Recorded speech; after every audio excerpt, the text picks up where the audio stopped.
เดี๋ยวจะมาเลาะดูนะว่าอาหารการกินจะคายเป็นยังไงเนาะจะแซ่บหรือบ่จะลองซื้อจากยาบ้างเนาะอันนี้ปิงเท่าไรเนี่ยมันละ10,000สินหมูติเนี่ยปิงสินหมูเนาะจะมีไล่รสชาติอะไรมันบ่5 รสชาติอ๋อเกือบอันละ10,000เนาะลองบ้าง แบบได้แซ่บอันนี้คืออันเผ็ดเนาะโดยเอาอันนี้นึงเด้อรสเผ็ดอันนึงลองชิมเบิ่งว่าจะเผ็ดแท้หรือบ่ ยืนมอจนว่าไอเลย เปิดทุกมือป่ะเปิดทุกมืออันนี้แบบดังเดิมเป็นแบบใบรสชาติมันเนี่ยดังเดิมรสนุ่มธรรมดารสนุ่มอันนี้รสเผ็ดมันพริกไทยดำด้วยตัวนี้กับอันตัวนี้เนี่ยอันได้เผ็ดกว่า อันนี้โบเผ็ดอันนี้โบเผ็ดเนาะแต่อันนี้เผ็ดอันนี้พวกรสเป็นรสด้วนเลยจ้ะเอาตัวนี้แล้วสินะอันนี้ปิ้งนึงเอาซ่องปิ้งซีบมึงก่อน พอดีเป็นซาเป็นเกมเนาะ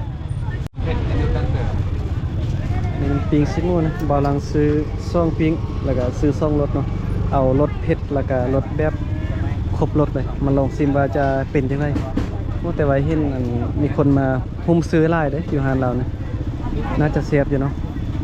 เดี๋ยวบาลังจะลองซิมเบิ่งว่าจะแซ่บหรือบ่ครั้งแรกที่ว่าได้มาหานนี่เนาะคนมาลิ้นมาเที่ยวร้านนี่ก็ซื้อส่งปิ้งกันลองชิมมันว่าจะแซ่บหรือเปล่านี่จะเป็นน่าจะเป็นขนมมั้งเนี่ยจริงป่ะโอ้ใช่เบอร์แต่จะยางที่เอาสมมติว่าเป็นจังได้โอ้มีกุ้งสดพร้อมเนาะ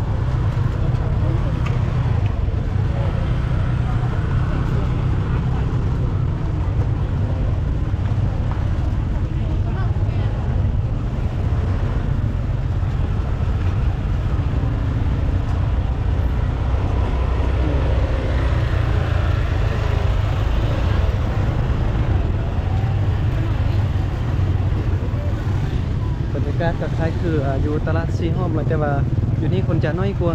อยู่ตลาดซีห้อมเนี่ยจะมีคนไล่กว่านี้เนาะ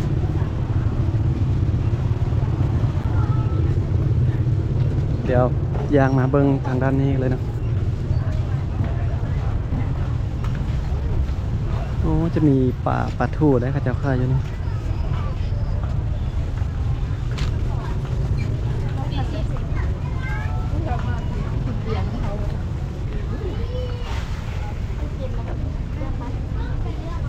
อ๋อมักไม้ทางด้านนี้ค่ายมักไม้นะเป็นตาแซ่บขนาดเลย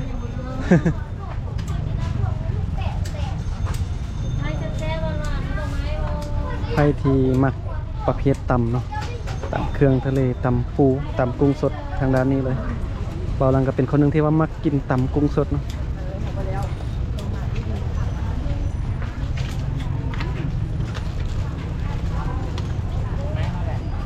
โอ้มีขนมข้าวเฮ็ดหน้าตาน่ากินขนาดเลย มาซื้อขนมบ่ซื้อต่อได้มากินทุกมือมาขนมน้องนะมากินทุกมือป่ะมาเป็นลูกค้าประจำห้านนี่ อันนี้ก่อนเท่าไรขนมเนี่ยคนละ2,500โอเคนะก่อน1,500กิฟต์มาเบิ่งทางด้านนี้ต่อทางโซนนี้เพิ่นก็จะขายเป็นประเภทปิ้งเผ็ดห้อยเนาะหลากหลายเมนูโอ้คนมาซื้อของกินไล่เลยมื้อนี้หรือว่าน่าจะไล่ทุกมือบ่เนาะเบาลังก็บ่แน่ใจนะโอ้เข้ามาไหนนี่กวางเลยเขาเจ้าขายตลาดตัวนี้เบาลังนึกว่าจะมีแต่ทางด้านนอกเนาะเข้ามาทางด้านในยังมีไล่ขนาดเลย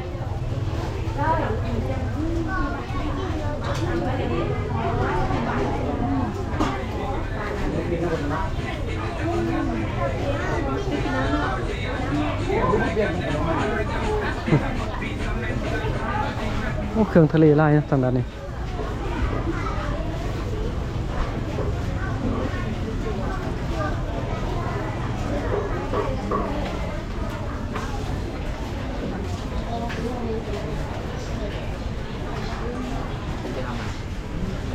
จะเป็นตลาดกวงเนาะเมื่อกี้ตอนบอลังบอกเข้ามานึกว่าเป็นตลาดน้อยๆนะแต่ว่าเข้ามาทางด้านในนี่ตลาดนี่กวงขนาดเลยพระเจ้าจะขายประเภทของกินในหลากหลายเมนูนะ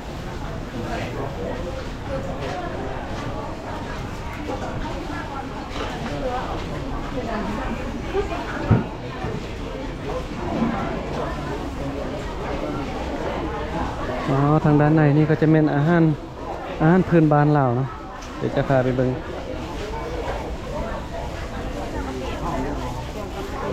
ทางด้านนี้จะเป็นอาหารพื้นบ้านเรา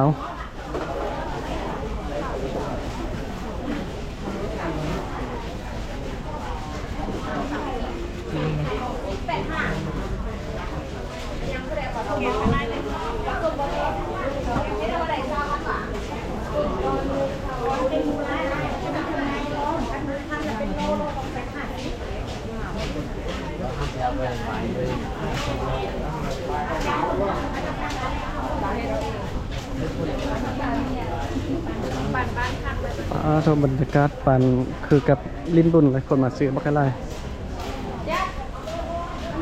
โอเคนะมาสุดบนนี้ก็จะสุดบนนี้ตลาดเนาะเข้ามาทางใดทางด้านในนี้เขาจะค่ายเป็นอาหารพื้นบ้านเราใครที่อยากจะกินประเภทอาหารพื้นบ้านก็เข้ามาทางด้านในนะแต่ว่าตอนนี้บอลังจะออกไปนอกนะเพราะว่าจะไปเอารถจากบริษัทเลยเนาะจอดไปอยู่เดินพุ่นนะ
ทางด้านในนี้จะมีบอลจอดรถจักรไว้เด้อนะใครที่เอารถจักรมาก็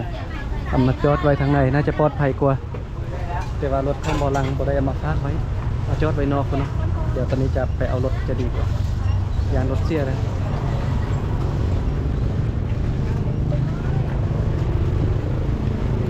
นี่ก็มาครั้งแรกนะ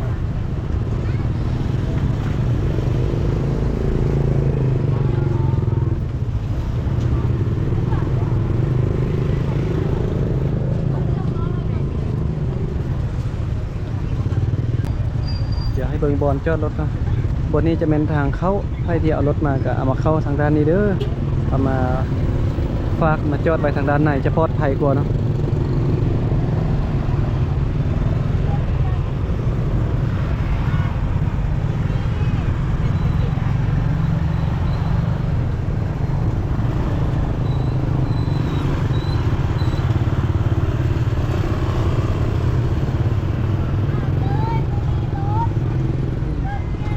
นี่ก็ออกจากตลาดมาแล้ว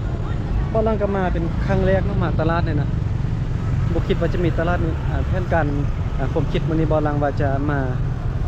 าเบิ่งพระธาตุด้วยแมงจันทร์เนาะแต่ว่ามาฮอดตอนแรกเขาเจ้าปิดบ้านลังคิดว่าเขาเจ้าจะเปิดหมดมือเลยนะจริงเขาเจ้าจะปิดนะเขาจะเปิดเวลา8 โมงตอนเช้าแล้วก็ปิดเวลา5 โมงตอนแลงบ้านลังคิดว่าเขาเจ้าเปิดก็เลยว่าอยากลองมาเบิ่งแต่ว่ามาเขาเจ้าปิดบ้านลังก็เลยมาเห็นตลาดนะคะไปเลาะซื้อเบิ่งของกินเนาะเป็นหลอกซอกซื้อของกินก็ได้ปีงชิ้นนู่นปีงมา10,000 กีบเนาะส่งปีง3,000 กีบแล้วก็ซื้อน้ำนี่ทางด้านนี้เด้อนี่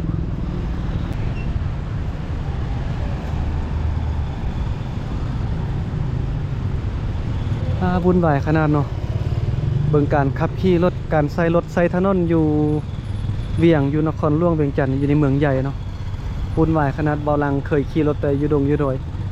บ่ได้ขี่รถในเมืองนี่มาเห็นในเมืองนี่ตื่นมาครั้งแรกจนมาบุษางขี่รถเนี่ยบ่กล้าขี่เนาะยานเนาะแต่ว่า